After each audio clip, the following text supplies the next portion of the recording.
Give it up for my good friend, Brandon Taz Niederauer. Thanks for hanging out with us, Brandon. Thank you for having me. Of course. So we've been hanging with Brandon for many years now. He's a dear friend to the brand. I met him, I think, when he was 11 years old. He's become quite the young gentleman over the years, I would say. You. Yeah, you're officially a young gentleman. And you've been better than me at guitar the whole time, which is upsetting. But yeah, this kid is just one of those people, like, the soul pours out of him. You can see it when he plays. Everybody, all the great players that we're associated with at the brand, every time they see you perform, they're like, kid's got it. He just has the thing. Thank you so much. Yeah, man. It really pours out. He's been endorsed by everybody. I don't mean brands. I mean by the great players. You know, people who are getting an eye on Brandon. They genuinely want to collaborate with him. They really respect your playing. Congrats on how much you've come up in the past couple years, man. Thank you so much. So Brandon and I got to collaborate a little over a year now, right? Probably a year and a half. Yeah. On his very first signature model guitar, which he's got in his lap right here. This is the Brandon Niederauer Deluxe Atlantic.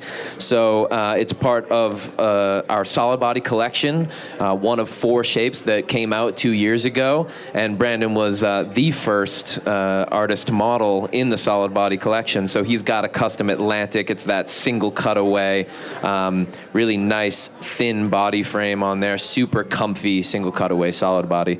Why don't you tell them a little bit about what makes your model special real quick? Yeah, what makes my model special, we'll start with the color. I mean, the way it looks, it's just, I love the sonic blue here and the tortoise pickguard. And I really liked how, you really well, at that time I was 15. You let a 15-year-old, be in control and let me, use my mind for a couple months and figure out what I wanted. And you weren't controlling in any way. You just let me do what I wanted, and I really felt like it came out. Yeah, man. Yeah, I mean, thank you for that. You're welcome. You're welcome. My pleasure. But we got the satin chrome hardware, and we got a Antiquity here and a DA59. These Seymour Duncan pickups really scream through amps when you juice them, and because I like to play loud. Of course, I bet you can all hear that later, but when I pierce your ears out, but. I just really love this. You got medium jumbo frets for that good feel. This neck is thin, so I can get all my fast lines in. And, I mean, it's not too lacquered over here. I think it's a satin finish. Yeah, nice and satin finished up. It's super smooth. And, I mean, I really love what you did with this body cut right here. Yep. You don't have a belly for it to hug, but yeah. But, I mean, if I did, maybe one day I'll have a dad bod. And when that happens... You bet you will, boy. Yeah, and when that happens, I'm sure that this will still be...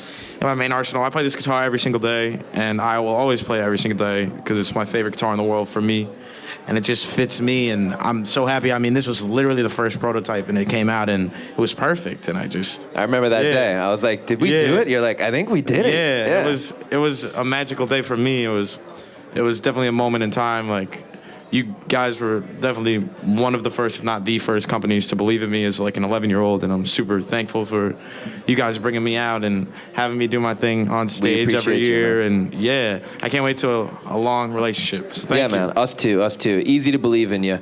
And in regards to trusting Brandon with what he wanted to do with the model, as I was saying earlier, a player as competent and as soulful as you, it's like, why wouldn't you trust an artist to come up with what they want to do, And I have to mention, Brandon is the ideal artist to work with for a company like us. He genuinely plays this guitar absolutely everywhere he goes. It's actually a huge help to us in the product development side, too, to see how these guitars age when you play them for hours and hours and you pour sweat onto them on stage at night. Yeah. You can actually see that the side of the headstock and the back of the neck is getting a little bit more worn. It is, and these pickups, they were already aged, but you could see there's rust all over it, and it just looks so cool. I'm going to be honest, our tech is not going to be happy with you, dude. He does not like sweat on the pickups. Robert, if you're listening, we're sorry.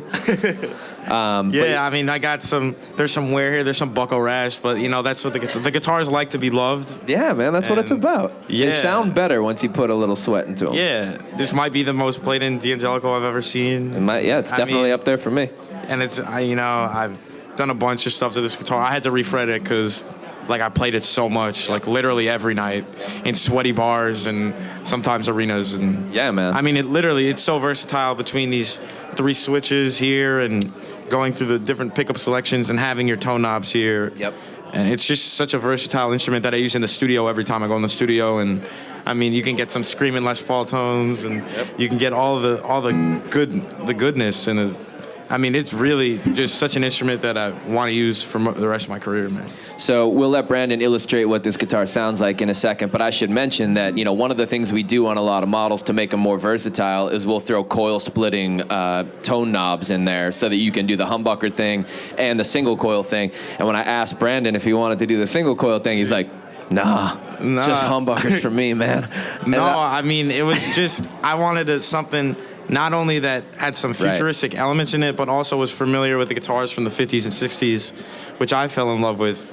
And I mean, I feel like the perfect blend. And yeah, and I remember what you were saying. You were like, no, I don't need the coil splitting, man. I just need good pots. Yeah. And for those of you who aren't full-blown nerds about guitars, right, pots are what actually allow you to dial in the range between 0 and 10 on your volume knobs and on your tone knobs. And I remember, like you said, you were a very young man at that time, and you're like, I have some very specific ideas about which potentiometers I want. And your dad's like, the hell's a potentiometer? Like, what is this kid talking about? Like, why is that what he's... But it makes a world of difference. Yeah. And so a lot of what you do is you'll be able to have your clean tone when your volume knob is dropped down to 5 or 6, and then you can turn it up for some gain. Juice it up for that. Yeah, exactly. Yeah, and this guitar, the pots are so great in it. I've been able to get a wide range of tones, and I mean, it's a workhorse, man. I put it through hell, but yes, you do. It keeps so coming. Why don't you show people a little bit of that and show them how the pots feel for you? I'm going to turn you up just a little bit. Sure, yeah.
I just think... Give it up for Brent. It's definitely it's a great instrument, and I mean, the good thing is it has one of the best forgotten positions, the middle position. Amen, dude. The Nile Rodgers position, as I like to call it, where you get that...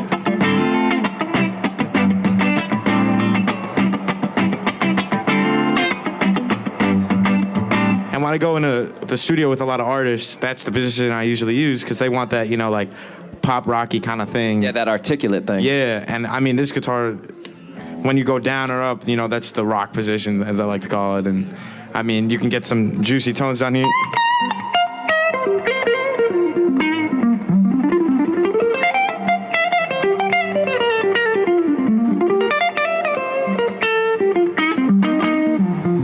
Or even just by flipping it down and picking up here, you can get that.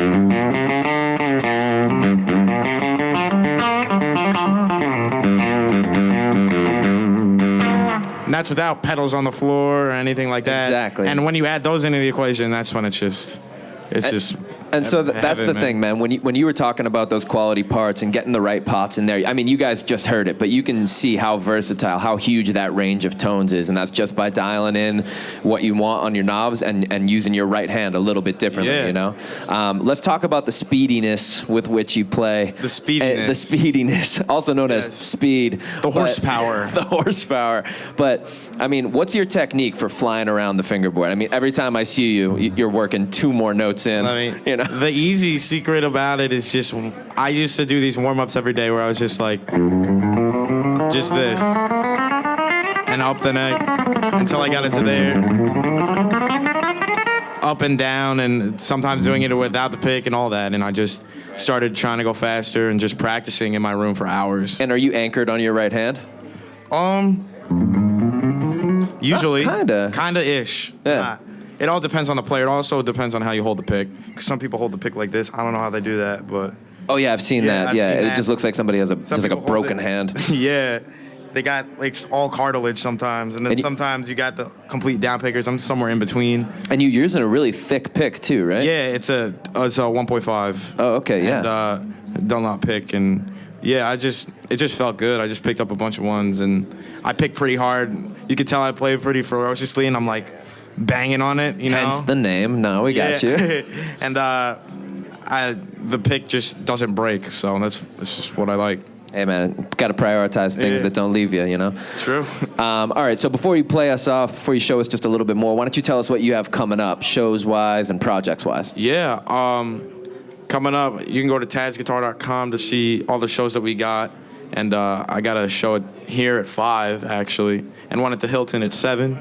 If you want to come and jam with us and jam out with us, you know, and dance and hear some of my music. And I just want to say thanks again for bringing me here. And I mean, I love NAMM. It's such a geekery place for me. I get to just unload my geekness with my friends and walk around rock around until my feet start going on fire. Yeah. But You're telling me, yeah. man.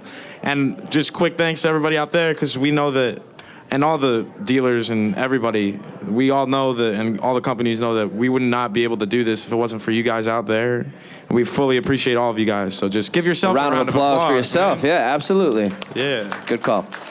All right, so why don't you play us out with a little bit, just a little something. Yeah.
That's Brandon Niederauer. This is the Brandon Niederauer Signature Atlantic. It's available everywhere. Go check it out. Thank you so much for hanging out with us. Thank you, Catch guys, Brandon out there. at 5 o'clock right there. Right there. Thanks again, guys.